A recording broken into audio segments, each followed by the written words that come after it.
Em pronunciamento por ocasião de debate na Comissão de Fiscalização e Controle do Senado Federal, o ministro da Defesa do governo Bolsonaro, general Paulo Sérgio Nogueira, retrucou peças de desinformação produzidas pela velha imprensa no decorrer de suas declarações. O oficial pontuou: "Eu queria fazer um adendo aqui, meu presidente. Alguns veículos de comunicação, fruto da audiência desta sessão, estão publicando aí coisas equivocadas que eu vou aproveitar a oportunidade para esclarecer. Falaram como se eu estivesse propondo votação paralela em papel, deputado. Quem assistiu sabe. Talvez a pessoa, o jornalista, não tenha o conhecimento do que é um teste de integridade. Meus amigos, no teste de integridade, no dia da votação, há um voto na mão. É aquele elemento que faz ali, ou é um servidor do TSE, ou, se atenderem a nossa demanda, um eleitor. A mão que testa a urna e confere se o que ele fez à mão é o que saiu na urna. Isso é que é integridade. E o TSE já faz esse teste normalmente. Então, isso dá a impressão. Eu recebi aqui de assessorias que tem gente dizendo que o ministro da Defesa propõe votação paralela com cédula de papel. Então, estou esclarecendo isso aqui. Nesta toada, o general salientou: eu retorno aos 3 pilares da nossa participação nesse processo. A legalidade, ou seja, o TSE nos chamou e nós estamos dentro de uma resolução. O trabalho técnico de uma equipe altamente capaz que propôs inovações, aperfeiçoamentos, algo factível, exequível. E o espírito altamente colaborativo, de diálogo, de tudo. Se eu tivesse tido mais condição de integrar em reuniões técnicas, provavelmente muitas dúvidas que a gente está tendo aqui teríamos evitado com reuniões técnicas setoriais para discutir assuntos importantes. A ditadura da toga segue firme. O Brasil tem hoje presos políticos e jornais, parlamentares e influenciadores censurados. A Folha Política tem toda a sua receita, gerada desde 1º de julho de 2021, confiscada por uma canetada do ministro Luiz Felipe Salomão, ex-corregedor do TSE, com o aplauso e o respaldo dos ministros Luiz Roberto Barroso e Alexandre de Moraes. Além disso, todas as receitas futuras do jornal obtidas por meio do YouTube estão previamente bloqueadas. Há mais de 1 ano, todos os rendimentos do jornal estão sendo retidos sem justificativa jurídica. Anteriormente, a Folha Política teve sua sede invadida e todos os seus equipamentos apreendidos a mando do ministro Alexandre de Moraes. Mesmo assim, a equipe continuou trabalhando como sempre, de domingo a domingo, dia ou noite, para trazer informação sobre os 3 poderes e romper a espiral do silêncio imposta pela velha imprensa, levando informação de qualidade para todos os cidadãos e defendendo os valores, as pessoas e os fatos excluídos pelo mainstream, como o conservadorismo e as propostas de cidadãos e políticos de direita.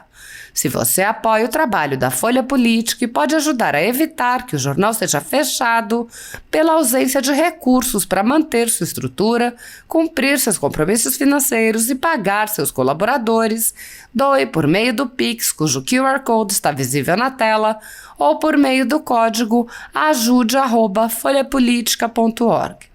Caso não utilize Pix, há a opção de transferência bancária para a conta da empresa Raposo Fernandes, disponível na descrição deste vídeo e no comentário fixado no topo.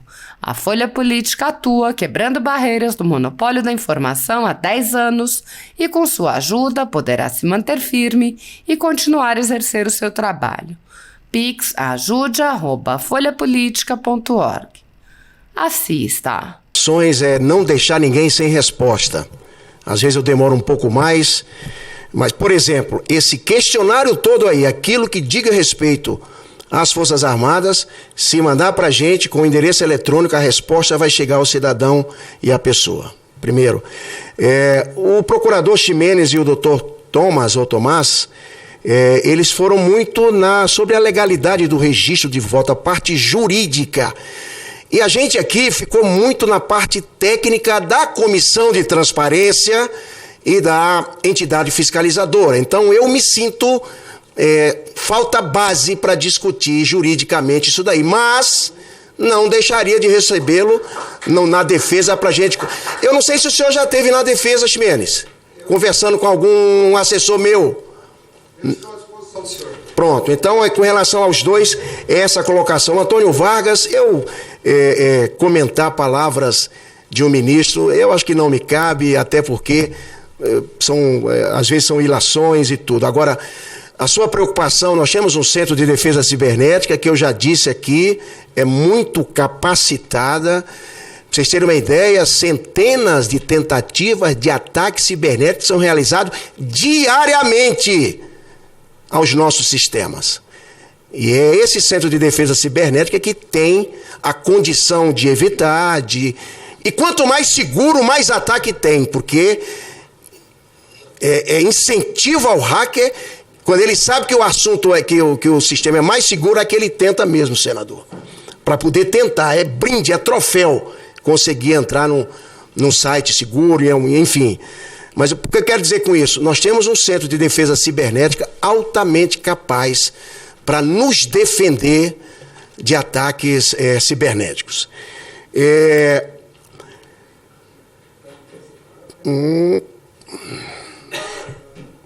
Com relação ao Michael, eu respeito novamente a colocação, mas nós estamos cumprindo a missão a convite do Tribunal Superior Eleitoral e participar de uma comissão de transparência como entidade fiscalizadora, de maneira que não há nenhum viés político e nem tem time A ou B. Nós somos uma força armada, instituições seculares de tradições históricas do Estado brasileiro. Então nós estamos cumprindo a missão a convite do Tribunal Superior Eleitoral. Eu queria fazer um adendo aqui, meu presidente. Alguns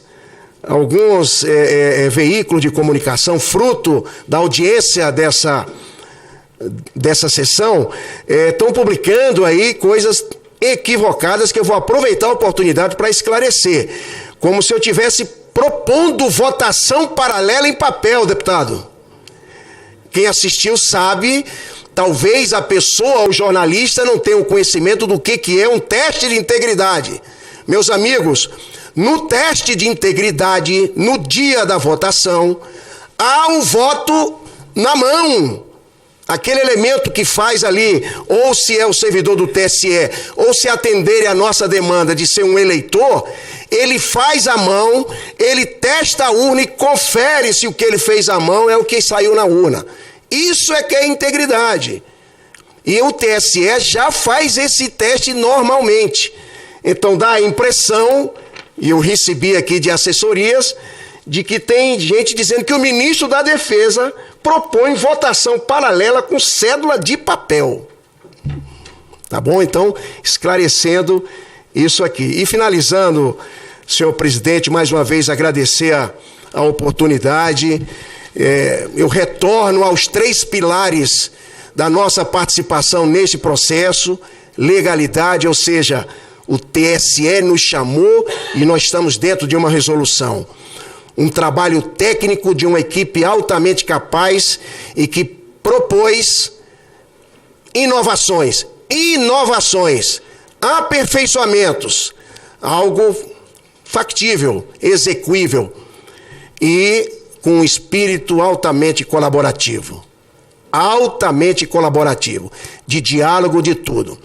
Se eu tivesse tido mais condição de integrar, de reuniões técnicas, provavelmente muita dúvida que a gente está tendo aqui, nós teríamos evitado com reuniões técnicas setoriais para discutir assuntos importantes. As 3 propostas, senador Girão, que poderão diminuir a possibilidade de falhas, de fraude, de erro, e que são dos meus técnicos, eu apenas memorizei para essa palestra.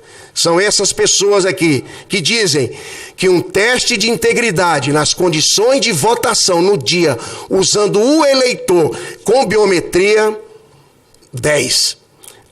Se for feito o teste público de segurança nas urnas mais novas, a 2020, reforça bastante. E se o tribunal tornar efetiva a auditoria que vai acontecer nas 8 etapas daqui até o final do processo eleitoral, auditoria de quem tem que auditar, fiscalização de quem tem que fiscalizar. Eu, por exemplo, sou entidade fiscalizadora, não sou auditora, mas um partido político, uma empresa contratada por um partido político, que tem na resolução a capacidade de auditar, ele tem condição realmente de ir mais a fundo nessa auditagem e termos a segurança necessária. Então, são essas 3 propostas. Eu queria também, não podia deixar de registrar aqui a satisfação do deputado Felipe Barros, como eu aprendi com um amigo hoje aqui. Muita coisa que eu não tinha noção exata, então a tua apresentação, a bibliografia, o histórico, inclusive mostra que a demanda de transparência em urna eletrônica é histórica, não é? E é de todos os matizes da política. Então, a sua apresentação para mim foi excepcional e nós acoplamos aqui conhecimentos e assim por diante. Então, senador, meu conterrâneo, Eduardo Girão, muito obrigado mais uma vez. Estou pronto para qualquer tipo desse debate nesse nível, no caso, participação das Forças Armadas nesse processo, nessa missão que a gente está cumprindo. Muito obrigado, uma honra estar aqui.